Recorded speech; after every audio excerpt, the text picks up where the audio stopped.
perkenalkan, nama saya Farana Fiandini, NRP 17031. Di sini saya akan menjelaskan jawaban saya dalam mata kuliah instrumentasi medis. Untuk soal yang pertama, saya akan menjelaskan mengenai alat peredaran darah portable.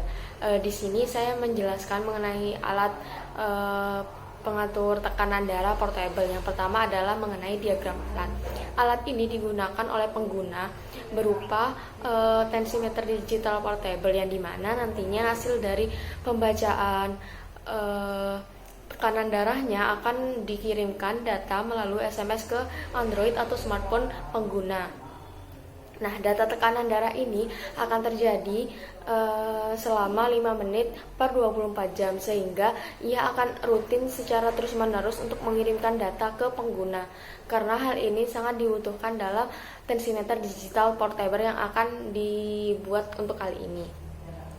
Nah, selanjutnya saya akan menjelaskan mengenai komponen alat yang digunakan pada portable digital tensimeter ini, di mana ada microcontroller Atmega, ada modem, RTC, push button, LCD, rangkaian driver, monitor pompa, solenoid, rangkaian filter, sensor tekanan, dan rangkaian RS232. Lalu dari modem atau wireless ini, data akan dikirimkan ke smartphone dan akan ditampilkan ke layar LCD. Data yang ditransfer ini akan berupa SMS ke smartphone atau Android yang digunakan oleh pengguna.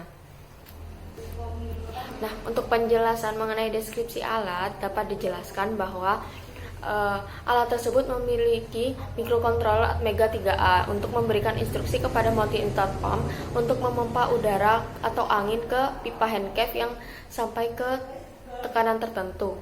Lalu alat tersebut akan ditetapkan sebagai motor dan akan berhenti bekerja, di mana solenoid valve akan membuat terbuka sehingga nantinya udara atau angin yang keluar dari pipa. Nah, di saat itulah sensor tekanan akan bekerja untuk mendeteksi tekanan darah.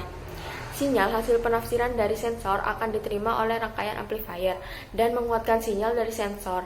Setelah itu masuk ke dalam rangkaian high pass dan kemudian akan masuk berupa frekuensi tertentu, di mana frekuensi yang akan diloloskan hanya ada 1 Hz. Nah, dari rangkaian ini outputnya akan diterima oleh pin ADC Atmega 32. Dalam Atmega 32 ini dibuat sebuah program untuk mengkonversi data sinyal analog yang berasal dari sensor menjadi data digital, sehingga data tersebut dapat diolah dan mendapatkan nilai tekanan yang akan diukur. Untuk sinyalnya terdeteksi sensor jika bagian dari map hasilnya sekitar 0,8 dan ditafsirkan sebagai data sistolik.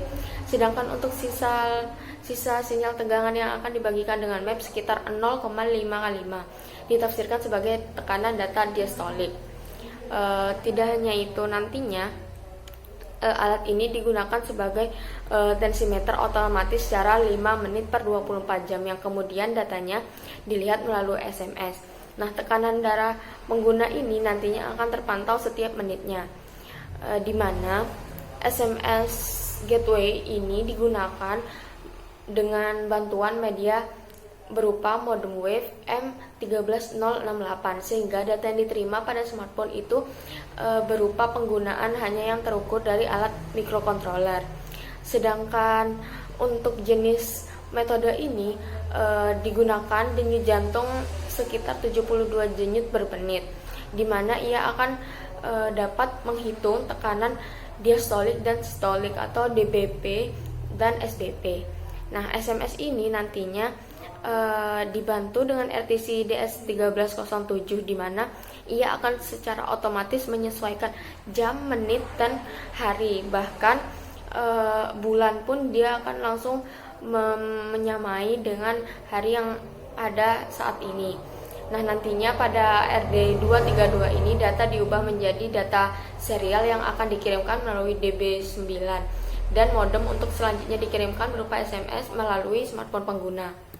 Nah, selanjutnya ada soal mengenai pertanyaan tegangan pada elektroda. Nah, untuk mencari tegangan pada elektroda digunakan perumusan berupa V kali B kali L kali volume. Nah, sehingga dapat dituliskan bahwa volumenya itu sama dengan 0,03 dikali 0,015 dikali 1, di mana 0,03 ini merupakan kerapatan fluks magnet, sedangkan 0,015 ini diameter aortanya dengan kecepatan darahnya 1. Nah, sehingga hasil yang dimiliki untuk tegangan pada elektroda senilai 4,5 kali 10 pangkat minus 4 volt. Nah, selanjutnya saya akan menjelaskan mengenai perbedaan pengukuran antara pengukuran mekanika pernapasan, metode statis, dan dinamis. Yang pertama untuk metode statis. Pada metode statis ini pengukuran dilakukan berupa pengukuran kapasitas paru-paru tanpa perhitungan waktu. Nah, hal ini dilakukan untuk menentukan kemampuan paru mengembang sebagai fungsi dari komponen pernapasan, kecuali pada saat saluran P. Biasanya alat yang digunakan berupa spirometer. Nah, dalam metode ini volume udara dalam keadaan statis tidak terikat dengan dimensi waktu seperti halnya pada tidal volume, residual volume, dan lainnya. Jenis metode ini menjadi parameter atau ukuran dasar mengenai nilai volume udara pulmonial ataupun jenis gangguan ventilasi lainnya yang terjadi di paru-paru. Untuk metode dinamis, dalam metode ini pengukuran dilakukan berdasarkan prosedur pengukuran kapasitansi waktu paru-paru dengan menerapkan perhitungan terhadap waktu. Nah, inilah yang menjadi perbedaan. Metode jenis ini paling banyak digunakan untuk memperoleh data berupa penentuan tahan jalan nafas atau fungsi dalam suatu saluran. Dengan ini dapat diketahui jenis gangguan yang ada di dalam paru-paru. Selanjutnya nomor terakhir yaitu mengenai faktor pertimbangan apa saja yang harus saya lakukan untuk dapat memilih alat ukur kandungan gula darah yang akan digunakan oleh keluarga saya. Nah, faktor tersebut diantaranya yaitu menurut saya alat tersebut haruslah merupakan alat yang memiliki tingkat efisiensi tinggi.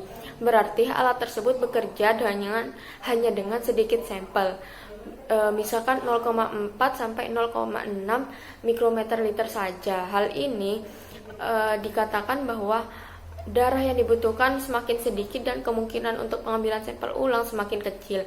Hal ini karena pembuluh kapiler yang dihasilkan itu hanya mengeluarkan volume darah secara sedikit atau kecil, sehingga tidak diperlukan untuk pengambilan data ulang.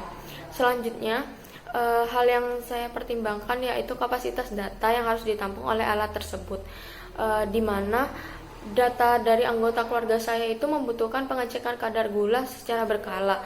Jadi alat tersebut harus memiliki kapasitas merekam data yang sangat besar, sehingga setidaknya diperlukan kapasitas perekam 30-90 hari ke depan atau ke belakang.